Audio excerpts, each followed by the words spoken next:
untuk lukis, sudah terbitkan buku untuk mengajar macam Ya.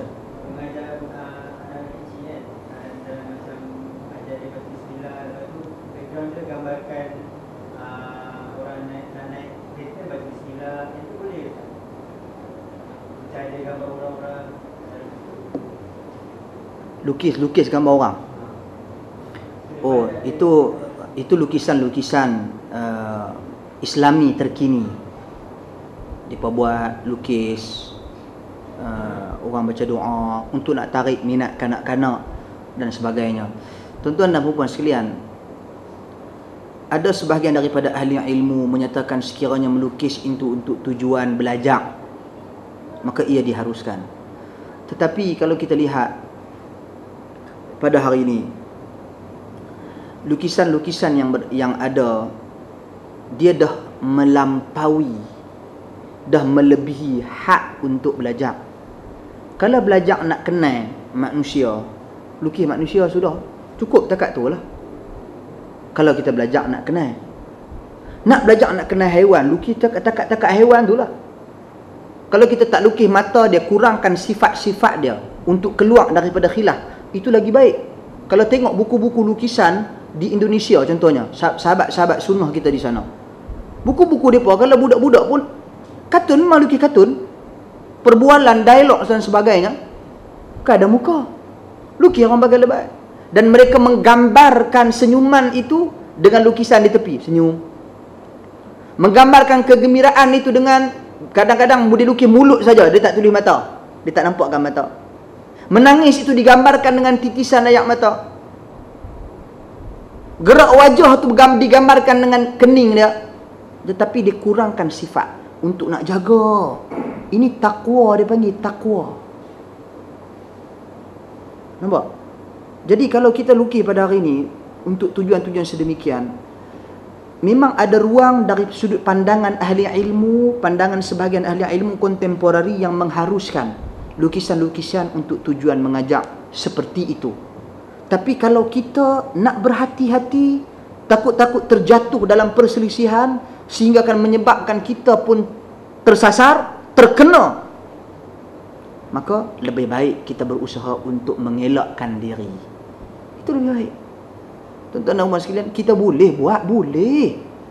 Saya katakanlah ni contoh benda-benda simple saja. Kita ada anak, anak kita nak bagi pakai baju, kecil-kecil beli baju.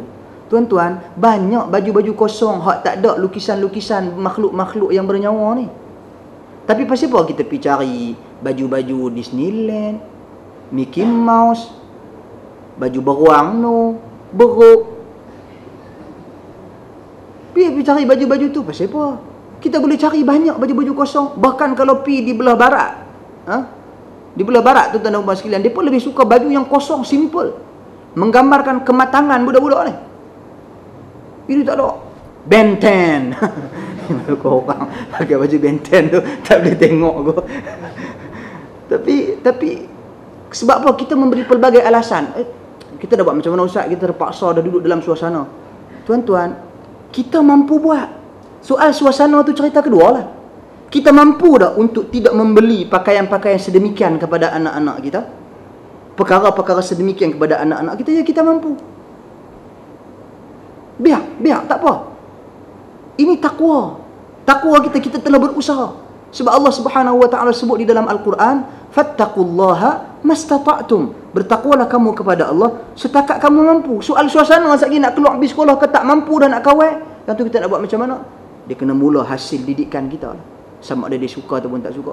Ni daripada kecil-kecil kalau kita ajak dia dengan patung, dia mesti tidak, dia kena ada Barbie. Dia kena ada patung apa ni, babi tu apa? Patung perempuan tu lah, mainan tu. Kena ada patung tu. Pergi mana-mana orang pegang patung tu. Jadi kita telah ajak mereka dengan patung daripada kecil-kecil lagi. Walaupun ada orang kata tak apalah, patung ni tak termasuk dalam patung yang diertikan oleh Nabi, malaikat tak masuk rumah. Tapi unsur-unsur tu ada. Elakkan permainan-permainan seperti itu. Kita boleh ajak anak kita alternatif lain. Kita boleh fikir dengan kreatif lagi. Fikir dengan kreatif untuk kepentingan dan masa depan anak kita. Kalau kita boleh merancang dah, anakku nak bagi jadi apa. Kalau Mak Saleh dia nak bagi anak dia jadi doktor, tuan-tuan dan puan sekalian, daripada kecil lagi dia dah siapkan satu bilik yang penuh dengan peralatan doktor mainan, supaya anak dia tu daripada kecil-kecil lagi 6 bulan lagi dah pegang apa ayang dia tu, stetoskop tu lah, ataupun main jarum, bukan jarum betul lah, jarum yang tak betul lah, duk pegang betul-betul ni. Jadi daripada kecil dah anak dia duduk dalam suasana tu, maka kehidupan dia terarah kepada tu. Macam tu kita juga, kita nak bagi anak kita jadi apa? Nak bagi jadi ulama, nak bagi jadi orang yang faham Al-Quran dan Sunnah. Beli kitab banyak-banyak tak dalam tu. Biar anak kita tiap-tiap hari duk main kitab, buka kitab, tutup kitab, buka koyak buku, tulis contang apa semua. Lama-lama dia pantang tengok buku, dia akan pegang. Kita yang mampu mengarah arah tujuan ataupun arah kehidupan anak-anak kita. Cuma sama ada takat mana kemampuan kita, takat tu kita buat. Lebih daripada tu kita dah tak mampu. Jadi bagi pandangan saya, buku-buku kita boleh pilih, kita boleh cari. Bahkan kita boleh buat buku sendiri. Lukis ya, nak bagi anak lukis. Lah ni kita nak cari buku, kalau di Malaysia nak cari buku bilangan number tu, nak cari hak tak ada binatang ramah-ramah payah.